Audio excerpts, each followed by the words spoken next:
So আজকে আমরা শুরু করব হচ্ছে নিউক্লিয়ার ফিশন। ওকে, এখন নিউক্লিয়ার ফিশন কি? What is nuclear fission? What is nuclear fission আগের দিনই বলেছি। ফিউশন মানে কি? What does fusion mean? জুড়ে যাওয়া। ফিশন মানে কি? ব্রেকডাউন হয়ে যাওয়া। তাহলে নিউক্লিয়ার ফিশন কি? The process in which a nucleus breaks down into multiple fragments, তাই না? সেটাকে সিম্পলি কি বলবো? Nuclear fission. তার মানে nuclear fission is a process in which a heavy nucleus splits into two lighter nuclei of nearly same size when bombarded with slow neutrons. আচ্ছা, কি দিয়ে বোমবার্ড করতে হচ্ছে? স্লো নিউট্রন দিয়ে। কি দিয়ে করতে হচ্ছে? কি হয় না, যখন আমি স্লো নিউট্রন দিয়ে ধাক্কা মারি, যেহেতু ওটা স্লো হয়, ওটাকে একটা ইউনিফাইড অ্যাটম তৈরি করে, তারপরে ওটা ভাগ হয়। বোঝা গেল কথাটা? ফাস্ট নিউট্রন দিলে সেটা হতো না। স্লো নিউট্রন দিলে কি হয়? ওটা এসে একটা ইউনিফাইড অ্যাটম তৈরি, ধরো ইউরেনিয়াম রয়েছে 235, একটা স্লো নিউট্রন দিয়ে ধাক্কা মারলাম, দিয়ে ওরা একটা ইউনিফাইড অ্যাটম তৈরি করবে, যেটা তৈরি করলো তারপরে ওটা ছোটো ছোটো ভাগে ভাগ হবে। ওকে, এখন কি কি ভাগে ভাগ হয়? আচ্ছা, এক্সপেরিমেন্টটা কে করেছে? স্ট্রসম্যান আর অটোহ্যান। ঠিক আছে, নামগুলো মাথায় রাখতে হবে।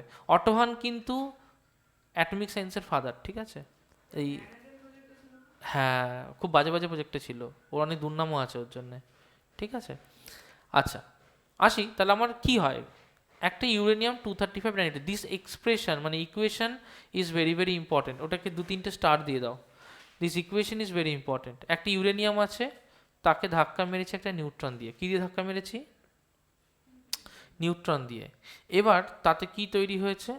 একটা কম্বাইন্ড অ্যাটম তৈরি হয়েছে প্রথমে। ক্লিয়ার হয়েছে? তাতে আমরা কি দেখতে পেয়েছি? প্রথমে একটা কম্বাইন্ড অ্যাটম। এই কম্বাইন্ড অ্যাটম থেকে কি তৈরি হয়েছে? একটা বেরিয়াম, একটা ক্রিপ্টন আর 3টে নিউট্রন। বোঝা গেল কথাটা? তাহলে কি কি আছে? একটা ইউরেনিয়াম আছে, তার সাথে একটা নিউট্রন আছে, দিয়ে এরা একটা ইউনিফাইড অ্যাটম তৈরি করেছে। কি তৈরি করেছে? Unified atom. সেখান থেকে তৈরি হয়েছে বেরিয়াম, ক্রিপ্টন আর 3টে নিউট্রন। Is that clear? এক্সপ্রেশনটা খুব ইম্পর্টেন্ট। এর দুটো অল্টারনেট এক্সপ্রেশনও হয়, এইগুলো মনে রাখতে পারো, বাট মেইন এক্সপ্রেশন যেটা, সেটা কিন্তু এইটা। ওকে, যেটা তোমাকে লিখতে হবে পরীক্ষায় দিলে, সেটা এটা।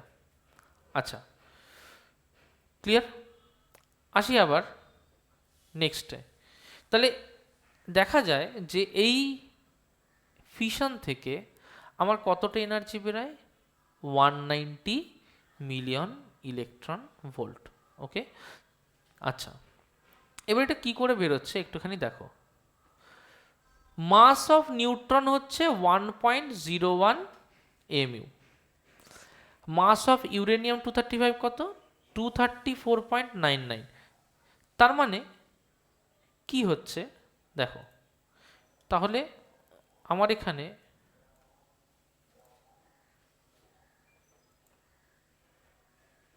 জাস্ট একটু ওয়েট করো।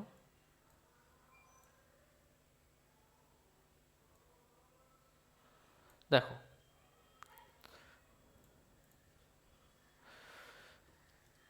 আমার কি আছে?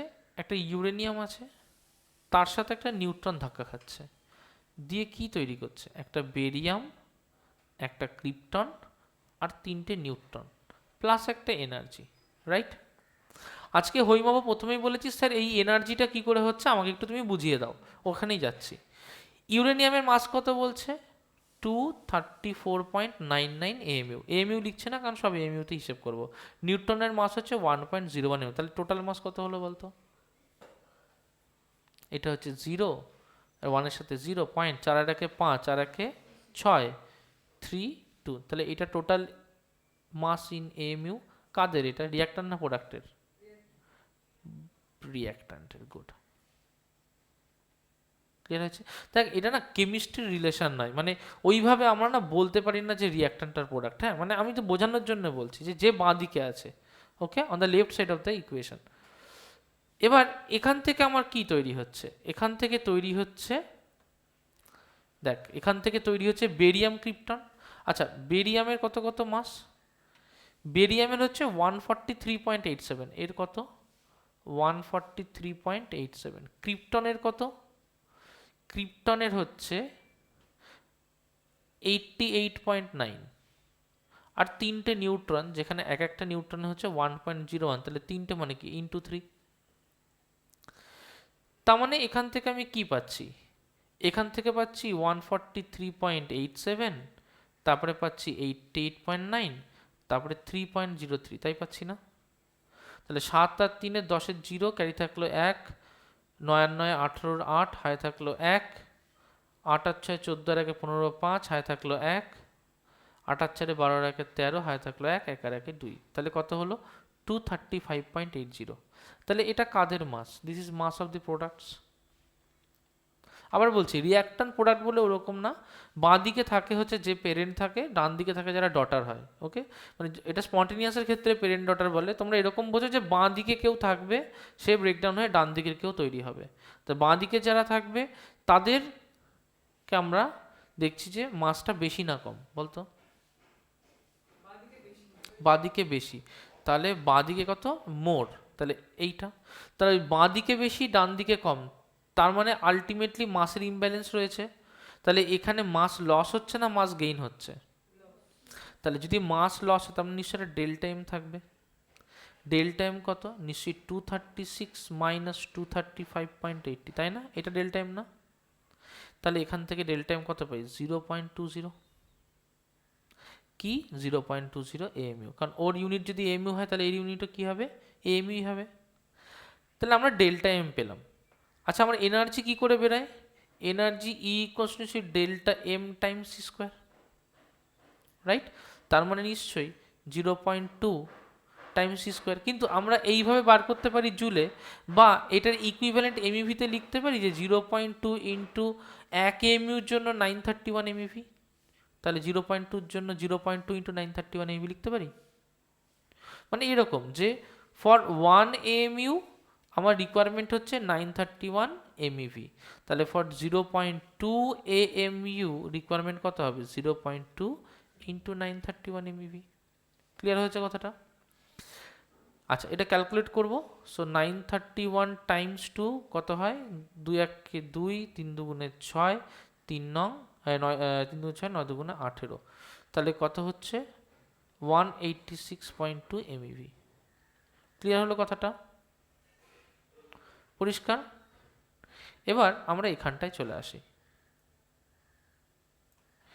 তাহলে এখানে ক্যালকুলেট করা হলো, আমাকে 932 দিয়ে করেছি, 931, আমরা রোজ 931 দিয়ে তো করেছি।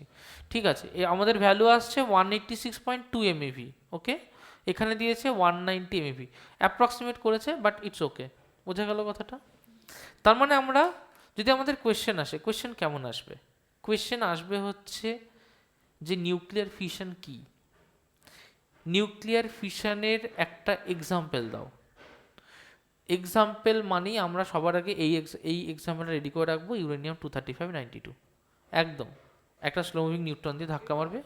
হ্যাঁ, ওই এক্সপ্রেশন নীল বক্সের মধ্যে এটা আছে, ওটাই মুখস্থ করতে হবে। ওর নিচের দুটো এক্সপ্রেশন আছে, যদি মনে রাখতে পারো খুব ভালো, যদি মনে রাখতে না পারো কোনো সমস্যা নেই, শুধু উপরেরটাই দেবে, নিচেরগুলো নর্মালি জিজ্ঞেস করে না। তারপরে কি কোয়েশ্চেন করবে? কোয়েশ্চেন করবে যে কতটা এনার্জি রিলিজড হয়, কতটা এএমইউ মাস ডেফিসিট হয়, এনার্জি কেন রিলিজড হয়। কনসেপ্ট ক্লিয়ার হয়েছে? এই কথাগুলো কি বোঝা গেল? ক্লাস 12-এর একটা কোয়েশ্চেন দিয়েছিলাম, সেই কোয়েশ্চেনে ছিল, এই আগের দিনই দিয়েছি, সেখানে ছিল যে using the binding energy curve, যেটা তোদের নেই ওদের আছে, using the binding energy curve explain why fission and fusion both take place, though in case of fusion one heavy nuclei breaks into more parts, and in fusion lighter nuclei join into a single part. এই কোশ্চেনটা কিন্তু ছিল, পুরোটাই কিন্তু এই binding energy পার নিউক্লিয়ান দিয়ে explain করতে হবে। আগের দিন বলেছিলাম কিছুটা, আশা করি কিছুটা মাথায় আছে। এখানেও আজকে আমরা সেটা দেখলাম যে কনসেপ্টটা একই, যে there will be a loss in mass. এবার লস ইন মাস যেটা হবে সেটা কোথায় যাবে? That will be converted into energy. Okay, আচ্ছা, তাহলে এটা আমরা বুঝতে পারলাম। সো আশা করি এটুকুনি আমাদের কোনো সমস্যা নেই। আচ্ছা, এবার নেক্সট হচ্ছে যে 1 গ্রাম ইউরেনিয়াম 235-এ বলতো যে 1 গ্রাম ইউরেনিয়াম 235-এ কতগুলো নাম্বার অফ ইউরেনিয়াম 235 অ্যাটম থাকবে, মলিকুল থাকবে বলতো? 1 গ্রাম ইউরেনিয়াম 235 এ কতগুলো নাম্বার অফ ইউরেনিয়াম মলিকিউল থাকবে? কি করে বার করবো এটা? আচ্ছা এইভাবে বার করবো, দেখো যে 1 গ্রাম মোল অফ ইউরেনিয়াম 235 বলতো কত গ্রাম হয়? 1 গ্রাম মোল অফ অক্সিজেন কত? 1 গ্রাম মোল অফ অক্সিজেন 16, তাই না? 1 গ্রাম মোল অফ অক্সিজেন কত? 16। 1 গ্রাম মোল অফ অক্সিজেন 16 নাকি 32? শুধু অক্সিজেন না অক্সিজেন গ্যাস হিসেবে থাকে? অক্সিজেন মলিকিউল,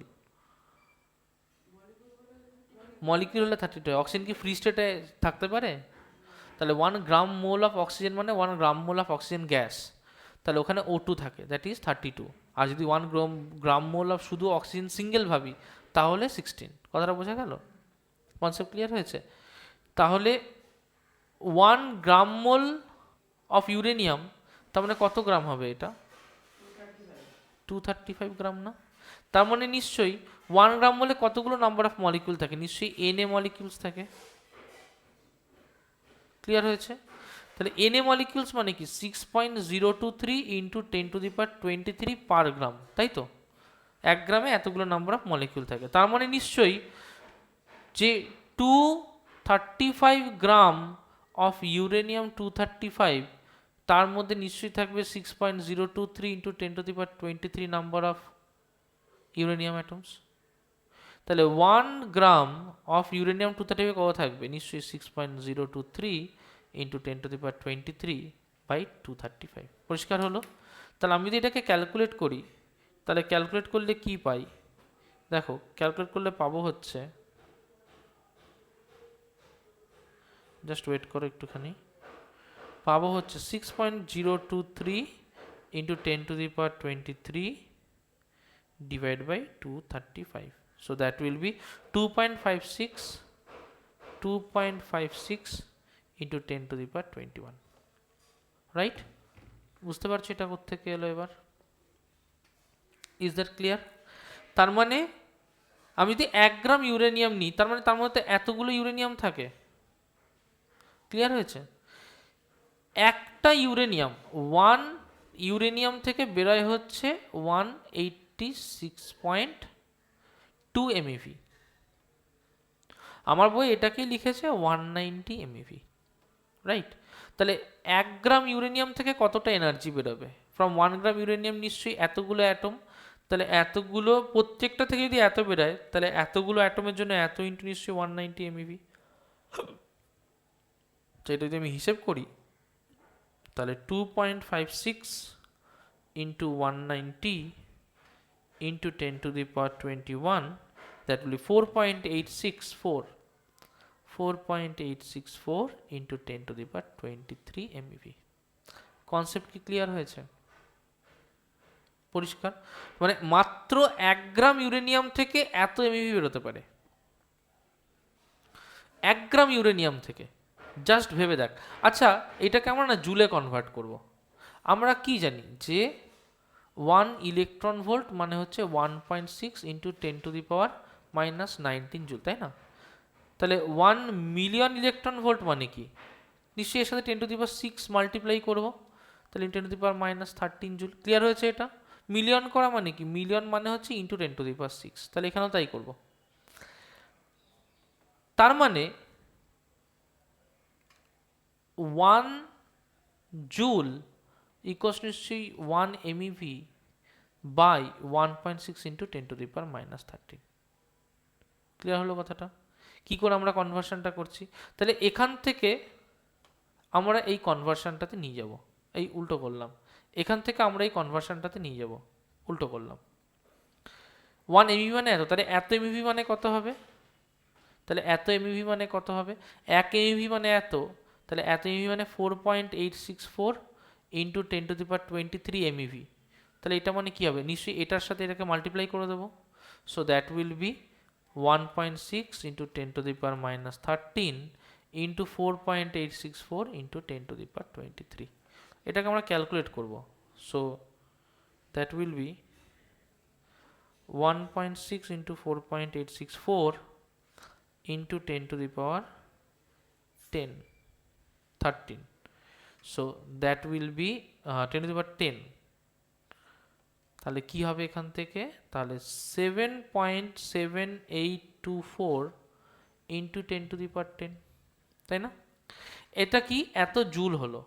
আচ্ছা, আমি কি জানি যে 1 কিলোওয়াট আওয়ার মানে 3.6 into 10 to the power 6 joule, তাই না? তাহলে 1 জুল মানে কত? যে 1/3.6 into 10 to the power 6 kilowatt hour.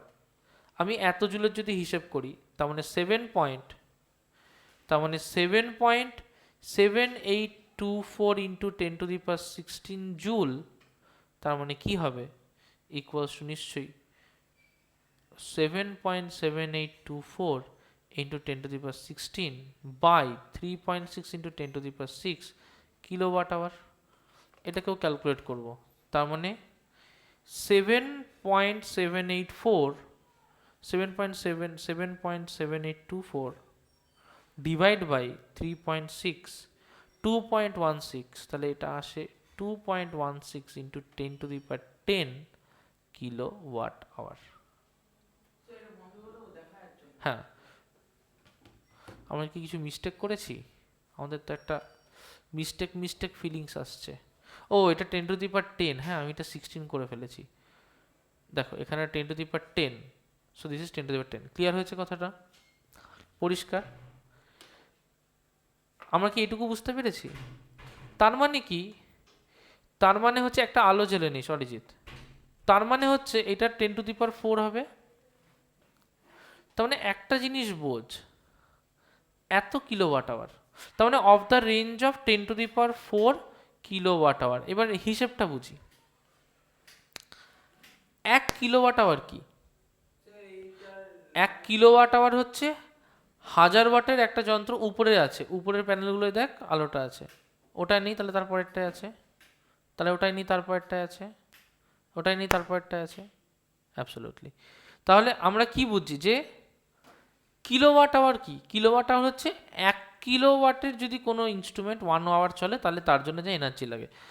যেমন ধর আমার এক যেটা বলে না যে 1 টনের এসি, 1 টনের এসি 1 ঘন্টা চললে 1 কিলোওয়াট আওয়ার এনার্জি হয়। যদি ফ্যান, সহজ হিসেব দিই, ফ্যান হচ্ছে 60 ওয়াটের। ফ্যান কত ওয়াটের? 60 ওয়াটের। তাহলে 1 কিলোওয়াট আওয়ার মানে কি? 1 কিলোওয়াট আওয়ার মানে হচ্ছে 1000 ওয়াট ইন্টু 1 ঘন্টা ইন্টু 1 আওয়ার।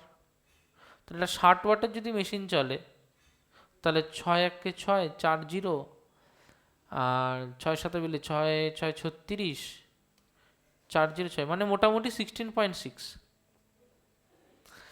তাহলে এই ফ্যানটা যদি 16 ঘন্টা চলে তাহলে যা এনার্জি খাবে সেটা 1 কিলোওয়াট আওয়ারের সমান। 10 টু দি পাওয়ার 4 কিলোওয়াট আওয়ারের এনার্জি বের করে, তার মানে কি 16.6 ইন্টু 10000, তার মানে 166,000 ঘন্টা। কত ঘন্টা বুঝতে পারছিস? কত ঘন্টা বুঝতে পারছিস? তার মানে বছরে থাকে আমার কত, মাসে থাকে কতগুলো ঘন্টা? মাসে থাকে হচ্ছে 24 ইন্টু 30, বছরে থাকে কতগুলো ঘন্টা ইন্টু 365, তার মানে 166,000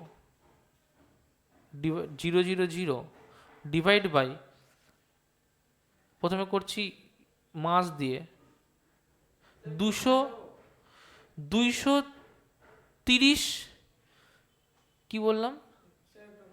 হ্যাঁ, 230 মাস।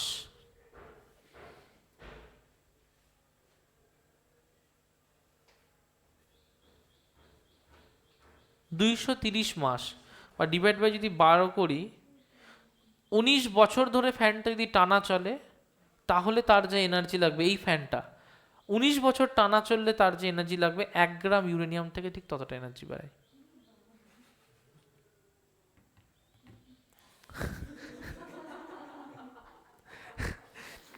তুই এনার্জির আন্দাজটা পেয়েছিস তো? ইউরেনিয়াম কিনে রাখবো। আন্দাজ পেয়েছিস তো? এই হচ্ছে ইউরেনিয়াম। যাই হোক, মানে এইটা বলার উদ্দেশ্য এটাই যে কত হিউজ অ্যামাউন্টের এনার্জি বেরোয়, হিউজ অ্যামাউন্টের। 20 টন টিএনটি। টিএনটি হচ্ছে এমন একটা জিনিস, ডিনামাইটে ব্যবহার করা হয়, ওটা পাহাড় ফাটানোর জন্য কাজে লাগে। আগেকার দিনে কি পাথরের যদি দরকার হতো বা রেল লাইন তৈরি করতে হয়, পাহাড় তো ভাঙতে হতো। কী করে পাহাড় ভাঙবো? ডিনামাইট দিয়ে দিয়ে পাহাড় ভাঙা হতো। হ্যাঁ, যদি ধর মাইনিংয়ের কাজ করব, তাহলে একটা ধর লেবার নিলাম, এবার লেবারের পক্ষে যদি পুরো পাথর কেটে বা কিছু ওর বার করতে তো খুব কঠিন ব্যাপার হয়ে যাবে। তাহলে পাথর যদি বেশি পরিমাণে ফাটাতে হয়, কী দিয়ে ফাটাবো? টিএনটি দিয়ে ফাটাবো, ওটা করে ট্রাইনাইট্রোটলুইন। আচ্ছা, যাই হোক, এবার ইউরেনিয়ামের ওরের ব্যাপারে জানবো। যে ওরটা আমরা নর্মালি পাই মার্কেটে, সেই ওরটা হচ্ছে দুটো আইসোটোপ থাকে, আমরা অলরেডি জানি, একটা 238, 238। 235টা হচ্ছে আমাদের পছন্দের, তার কারণ ওটা ইজিলি ফিশন করা যায়। 238টা ইজিলি ফিশন করা যায় না, ঠিক আছে? ইজিলি ফিশন মানে এটা দিয়ে এনার্জি খুব তাড়াতাড়ি বের করা যায়, এটাকে ভাঙা সহজ। চলো, তাহলে এইটুকু আমরা বুঝতে পারলাম। আচ্ছা, দুটো জিনিস বুঝবো এবার। এখন থেকে খুব ইজি জিনিস চলে এসছে। দুটো জিনিস বুঝবো। প্রথম হচ্ছে কন্ট্রোলড আর আনকন্ট্রোল চেন রিয়াকশন। এই ধর মনে কর যে আমি ইউরেনিয়ামটাকে ছেড়ে দিলাম, তাহলে ছেড়ে দিলে কি হবে? প্রথম ফিশনটা হলো, ইউরেনিয়ামের প্রথম ফিশনটা হলো, এখান থেকে 3টে নিউট্রন বেরালো, আবার 3টে ফিশন হলো, এখান থেকে আরও 3টে, আরও 3টে, আরও 3টে। তার মানে এখানে 3টে ছিল, এখানে একটা ছিল, এখানে কথা হলো 9টা। তাহলে পরেরটা কটা হবে বলতো? কি অর্ডারে বাড়ছে? কিউব করে বাড়ছে, দেখ, মানে 1 কিউব করে, স্কোয়ার করে বলছে 1, তারপরে 3 স্কোয়ার, তারপর 3 কিউব, তারপরে কি হবে?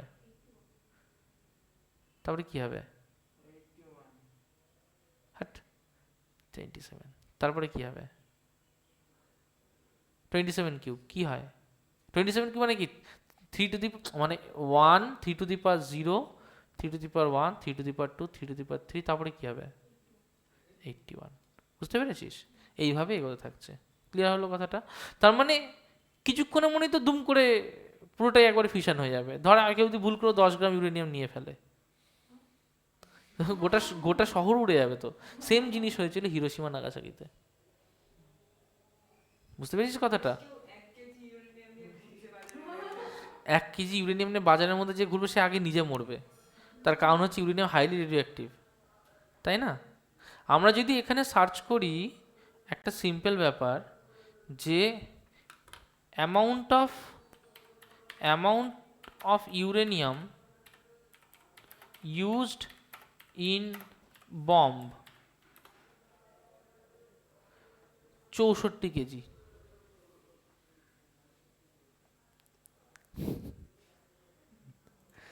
কিছু বলার আছে কারুর? 1 গ্রাম ইউরেনিয়াম 19 বছর এই ফ্যানটাকে টানা চালাবে, আর 64 কেজি ইউরেনিয়াম ইউজ করা হয়েছিল হিরোশিমা নাগাসাকিতে। কি হবে তাহলে? তা যা হওয়ার তাই হচ্ছে। এখনো সব ক্রিপেল জন্মাচ্ছে। হরিনাম, ঠিকই বলেছিস। বুঝতে পেরেছিস? অটোহানের উপর লোকে এমনি রেগে যায়নি। তুই যখন একটা সাইন্টিফিক ডিসকভারিকে পজিটিভ কাজে লাগাবি, দ্যাটস গুড। তুই এটাকে নেগেটিভ কাজে লাগাস, দ্যাটস ব্যাড। সায়েন্সের দুটো দিকে আছে, পজিটিভ আছে, নেগেটিভ। তুই একটা পেন ইউজ করছিস, পেনটা দিয়ে লিখছিস, দ্যাটস গুড। পেনটা লিথালও হতে পারে, দ্যাটস ব্যাড। যে কোনো scientific discovery good and bad আছে। We should always follow the good part of it. Okay, এর বাড়িতে electricity is good. Electricity bad কি? কেউ গিয়ে চেটে দিল একটুখানি প্লাগটা, কি হবে? পৃথিবী থেকে ভগবান তাকে চেটে দেবে, তাই না? তো কিছু করার নেই আর কি। তো যাই হোক, তার মানে যে রিয়াকশনটাকে আমরা ঠিক একইভাবে কন্ট্রোল করতে পারবো, that is a control chain reaction. আর যাকে কন্ট্রোল করবো না, সেটা কি হবে? Uncontrol chain reaction. তো এই কন্ট্রোল চেন রিয়াকশন পেতে হয় আমাকে একটা স্পেশাল যন্ত্র লাগবে, স্পেশাল একটা সেট লাগবে। সেটাকে আমরা বলি নিউক্লিয়ার রিয়াক্টর। কি বলি? Nuclear reactor. কারণ নিউক্লিয়ার রিয়াক্টরে আমি কন্ট্রোল করে রিয়াকশনটা করাতে পারবো। আর যদি তা না হয়, দুম করে একটা বোম ফাটিয়ে দাও, হয়ে গেল আনকন্ট্রোল চেন রিয়াকশন। আচ্ছা, এর ডিফারেন্স পড়বো। তার আগে এটা জানবো যে নিউক্লিয়ার রেডিও অ্যাক্টিভ ডিকে আর নিউক্লিয়ার ফিশনের মধ্যে ডিফারেন্স কি? দেখ, রেডিও অ্যাক্টিভ ডিকেকে আমরা কখনো জোর করে করাই না, রেডিও অ্যাক্টিভ ডিকে কিন্তু আমরা কখনো ফোর্সফুলি করাতে পারি না, ওটা ন্যাচারাল স্পন্টেনিয়াস। তাহলে এটা কি মাথায় রাখতে হবে? স্পন্টেনিয়াস। তার মানে কি, রেডিও অ্যাক্টিভ ডিকে করানোর সময় আমরা কিন্তু কখনো বাইরে থেকে কোনো এলিমেন্টই ধাক্কা মারি না, ওটা স্পন্টেনিয়াস। আমরা কিন্তু কখনোই পারবো না যে কোনো একটা এলিমেন্টকে জোর করে ধাক্কা মেরে তার মধ্যে আলফা বিটা গামা বের করা, এটা পসিবল না। ও নিজে যদি ডিসইন্টিগ্রেট করে তবেই আলফা বিটা গামা বেরোনো সম্ভব। ক্লিয়ার হলো কথাটা?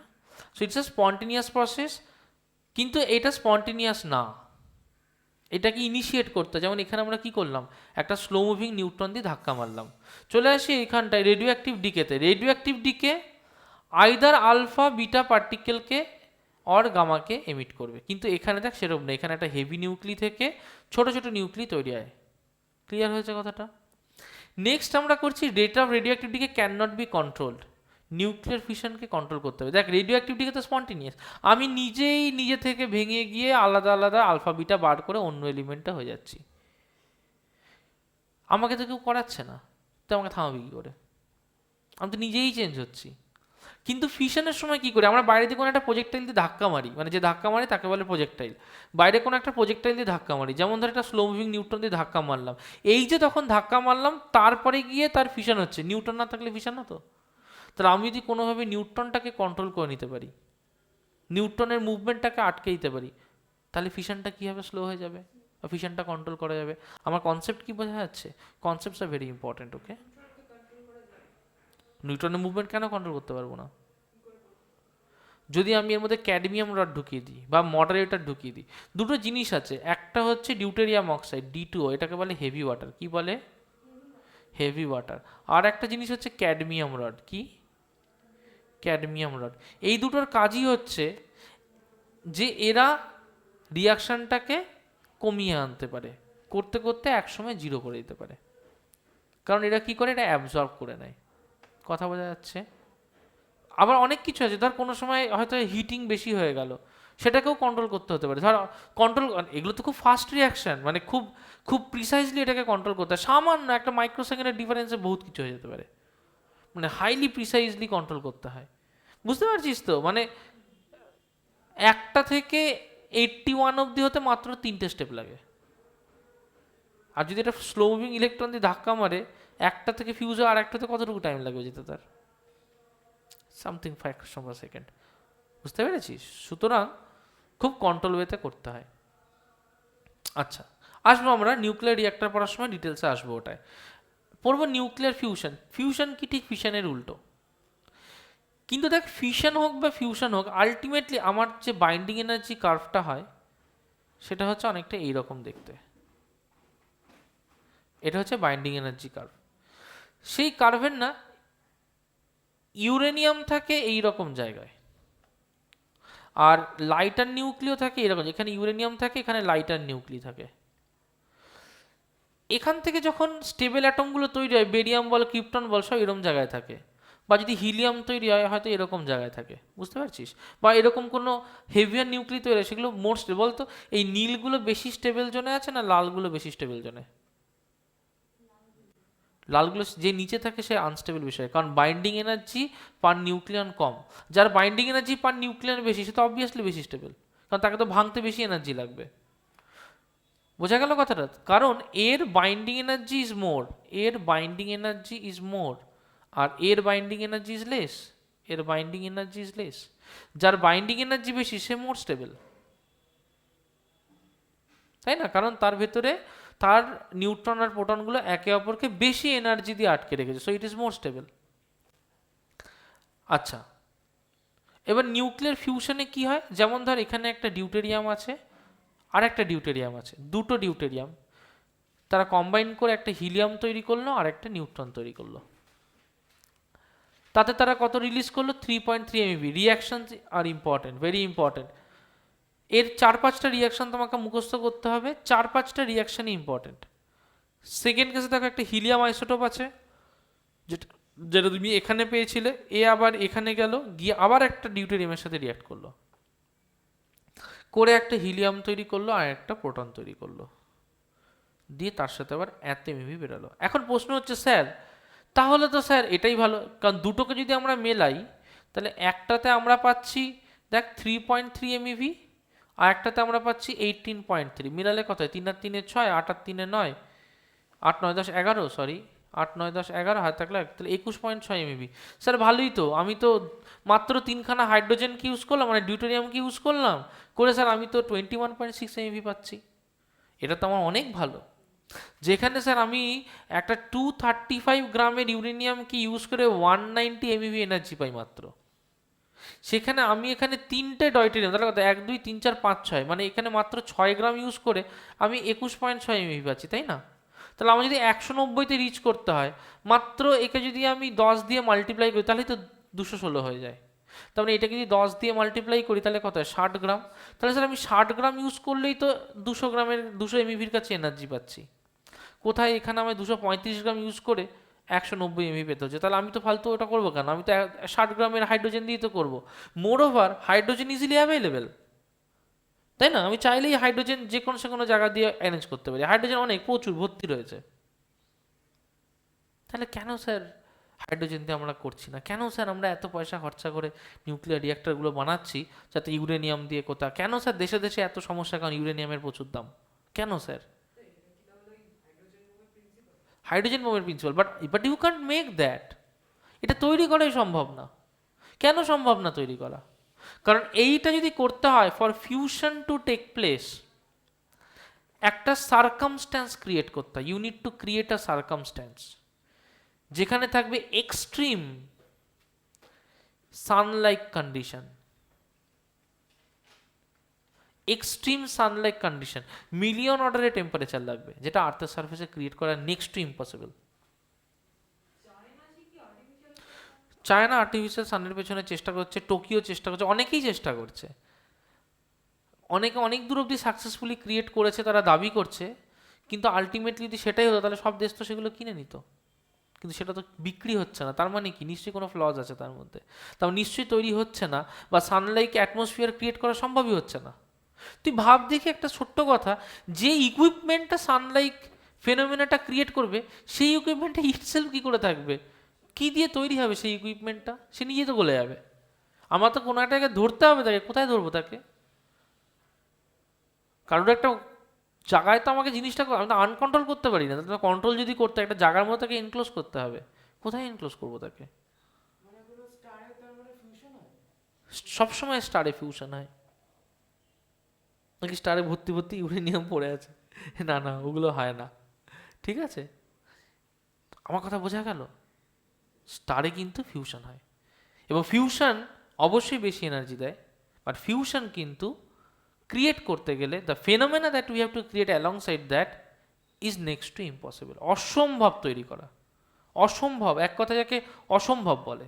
একটা প্লাজমা স্টেট, এক্সট্রিম টেম্পারেচার বাড়িয়ে একটা এমন প্লাজমা স্টেট রিচ করতে হয় যখন এটা পসিবল, কিন্তু সেটা পসিবল হওয়াটাই একটা কঠিন ব্যাপার। আচ্ছা, আমাকে পড়তে হবে আরও কিছু আদার ফিউশন রিয়াকশনগুলো, সবকটা ইম্পর্টেন্ট, সবকটা important along with the energy. Okay, তোমাকে যদি চট করে বলি ফিউশনের রিয়াকশন দিয়ে তুমি এটাই দেবে, উপরেরটা, যেমন ওখানে নীল বক্সের মধ্যে যেটা ছিল সেটা দিয়েছিলে, এখানে তুমি উপরেরটাই দেবে। ক্লিয়ার হয়েছে? আচ্ছা, এইটুকু আমরা বুঝতে পেরেছি। এখন এই যে বললাম না সানলাইট টেম্পারেচার লাগে 10⁷ কেলভিন, ওরে বাপরে বাপ, কেন ইমাজিন দ্যাট, 10⁷, 10⁷। ভাবতে পারছিস? সানের উপরের সারফেসের টেম্পারেচার হচ্ছে মাত্র 5600 কেলভিন, সানের উপরের সারফেসের। তো সানের উপরেও অত টেম্পারেচার থাকে না। 10⁷ কেলভিন, 1 কোটি, 1 কোটি কেলভিন বল, ডিগ্রি সেলসিয়াস বল, মাত্র তো 273 ডিফারেন্স। 1 কোটি ডিগ্রি সেলসিয়াস তো যদি টেম্পারেচার তৈরি করতে হয়, কি ছেলে খেলা? 1 কোটি। ওকে, তাই এটা পসিবল না ক্রিয়েট করা, এটা পসিবল না। তাই ফিউশন রিয়াকশনকে সেই জন্যই বলা হয় থার্মোনিউক্লিয়ার রিয়াকশন। দেখ, ফিশনকে কিন্তু বলে না, কারণ ফিশন করতে গেলে কিন্তু আমার টেম্পারেচারটা ইম্পর্টেন্ট নয়, উল্টে ফিশন করতে গেলে মাত্র একটা স্লো মুভিং নিউট্রন দিয়ে করা সম্ভব। বাট ফিউশনের ক্ষেত্রে কিন্তু we need to create a lot of heat, we need to create a lot of temperature, তাই না? তার আমি যদি প্রচুর টেম্পারেচার ক্রিয়েট করতে হয় তার মানে we need to give heat, সেই জন্য এটাকে বলে thermonuclear, thermo stands for heat, thermonuclear reaction. Clear হয়েছে কথাটা?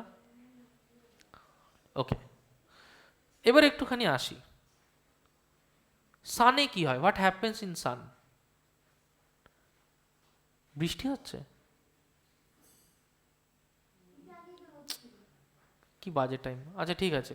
সানে কি হয়, সানে দেখো যে আচ্ছা বৃষ্টি হচ্ছে যখন আরেকটু পরেই দিই, সানে তো খুব বেশি টেম্পারেচার থাকে, 10⁷ কেলভিন অর্ডারের টেম্পারেচার থাকে। তাহলে ওখানে কোন রিয়াকশনটা হওয়ার পসিবিলিটি বেশি? অবভিয়াসলি ফিউশন হওয়ার পসিবিলিটি বেশি, কারণ আমি তো তাকে অ্যাটমসফিয়ারটা দিচ্ছি, ক্রিয়েট করে দিচ্ছি। আর হাই প্রেশার থাকে, তার জন্য কি হয়, হিলিয়াম নিউক্লিয়াস ফর্মড হয় 4টে হাইড্রোজেন থেকে। কটা হাইড্রোজেন আছে ওখানে? 4টে হাইড্রোজেন থেকে একটা হিলিয়াম তৈরি হলো, 2টো পজিট্রন, একটা নিউট্রি, আর 26.7 MeV এনার্জি। এই রিয়াকশানটা is the mother of all reactions. একদম গোল গোল করে স্টার করে রাখো, ক্লাস 12-এ গিয়েও এই রিয়াকশানটা পড়তে হবে।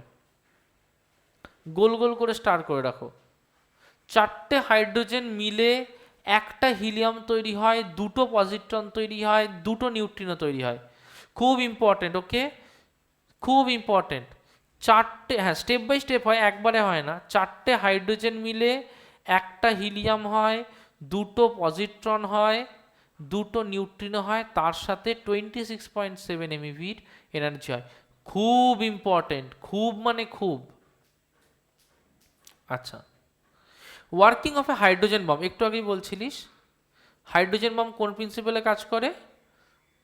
থার্মোনিউক্লিয়ার ফিউশনের প্রিন্সিপালে কাজ করে। হাই টেম্পারেচার দেওয়া হয়, required for the fusion reaction to obtain by bombardment of the nuclear bomb. একটা নিউক্লিয়ার বোম থাকে, আমরা কি করি, নিউক্লিয়ার বোমটাকে আবার বোমবার্ড করি। বুঝতে পারছিস? একটা বোম ফাটানোর জন্য আরেকটা বোম ফাটাতে হয়, না তো টেম্পারেচারটা আসবে না। বোঝা গেল? আমরা হাইড্রোজেন বোম যদি ফাটাতে চাই তাহলে ওটাকে আরেকটা বোম ফাটিয়ে ওই এনার্জিটা ক্রিয়েট করতে হয়। যদি এক্সট্রিম হাই টেম্পারেচার হয় তখনও এক্সাইট হবে, তারপরে আবার ফাটবে। মানে ফিশন করতে হয় কিনা জানি না, তবে আরেকটা বোম্বার্ডমেন্ট করতে হয় যাতে ওই ইকুইভ্যালেন্ট এনার্জি আসতে পারে, মানে যাতে ওই 10⁷ কেলভিন অর্ডারের টেম্পারেচারটা রিচ করতে পারি। সেটা না হলে তো হাইড্রোজেন বোম ফাটবে না।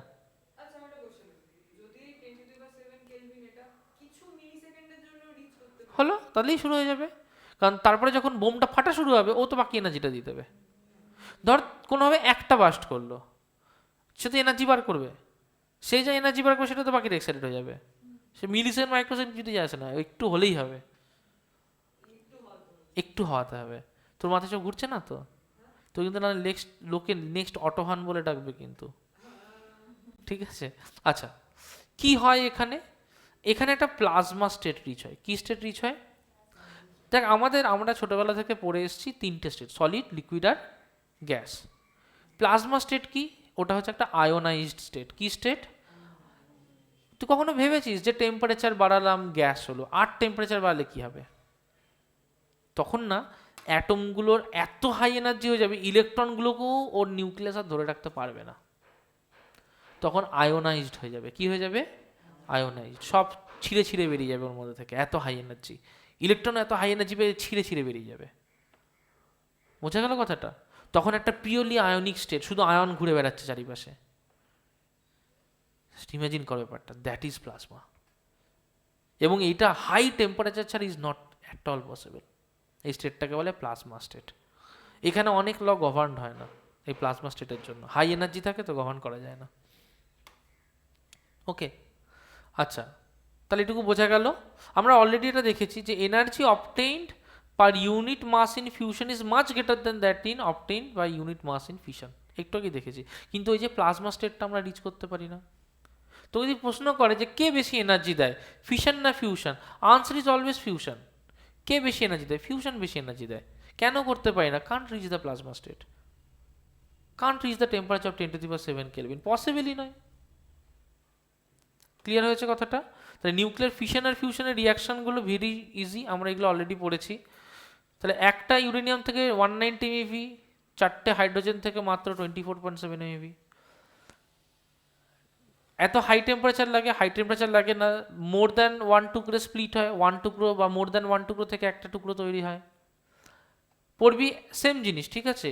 নিউক্লিয়ার বম্ব এই কনসেপ্টে বেস করে আছে, হাইড্রোজেন বম্ব ফিউশন কনসেপ্টে বেস করে আছে। ফিউশন কখনোই কন্ট্রোল করা সম্ভব না, কারণ ওটা একটা আনকন্ট্রোল রিয়াকশন টাইপের, তুই কী করে কন্ট্রোল করবি, বুঝতে পেরেছিস। ফিউশন তাও কন্ট্রোল করা সম্ভব, ইজ সামহাউ পসিবল। কারণ ধর ফিউশনকে যদি কন্ট্রোল করতে তাহলে তোকে টেম্পারেচারটা কমাতে হবে, কী করে কমাবি দুম করে টেম্পারেচার, হিট তো ফ্লো হতে টাইম লাগে, তাই ফিউশন ইজ ভেরি ক্রিটিক্যাল, ওটা নিয়ে প্রচুর রিসার্চ চলছে। ওটা হতে পারলে তো বিশাল ব্যাপার আর কি। Okay, so our chapter is over. আমাকে বল যে ফ্রম দিস চ্যাপ্টার তোদের কি কারোর কোনো সমস্যা আছে? ক্লিয়ার হয়েছে? সামনের দিন চ্যাপ্টার 12-এর উপরে এক্সাম অন ফ্রাইডে। যা ডাউট থাকবে আমরা সোমবার দিনকে রাত্রিবেলায় অনলাইন ক্লাস করব। এর ডাউট সব সোমবার দিন সকালবেলা আমরা দেখবো, সোমবার দিন বা বুধবার দিন সকালে রাতে। Is that clear? 10:30 থেকে 11:30। তার নেক্সট টেস্ট থাকছে অন থার্সডে, রেডিও অ্যাক্টিভিটি হল, চ্যাপ্টার 12। থার্সডে না, ফ্রাইডে রেডিও অ্যাক্টিভিটি হল টেস্ট থাকছে। তাহলে এটা বুধবার দিনকে ডাউটগুলো দেখবো, ঠিক আছে। সোমবার দেখবো না, সোমবার দিনকে কম্বাইন্ড পড়াবো তো, সোমবার দেখবো না। নেক্সট রবিবার বা ইন বিটুইন কোনো একটা ডেট দেবো, যে ডেট দিয়ে আমরা কিন্তু যে চ্যাপ্টার নাম্বার 10 সেটাকে আমরা ক্লিয়ার আপ করবো। ওকে, সো তাহলে এটা এখানেই শেষ হলো।